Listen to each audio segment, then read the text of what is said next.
Cows. Moo, says the cow in the green meadow. Moo. The large, slow-moving cow chomps down on the green grass. Chomp, chomp, chomp. They love to eat grass. That's what cows do most of the day. The rest of the time, they chew their cud.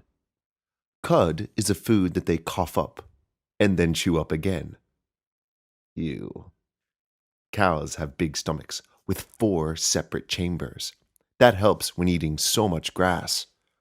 These lucky cows are being fed hay from a tractor. Cows are much bigger than other farm animals. They come in all sorts of colors: black, white, brown, and with spots. Some cows have lovely long hair.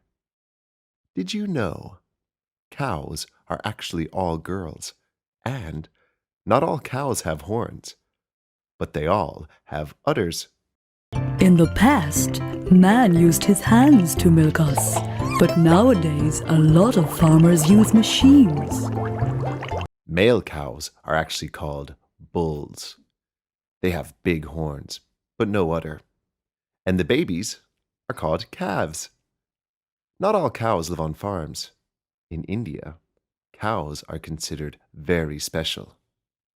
There are lots and lots of cows there. They wander the streets and even hang out at the beach. While some cows in Austria have been known to dress up for beauty contests.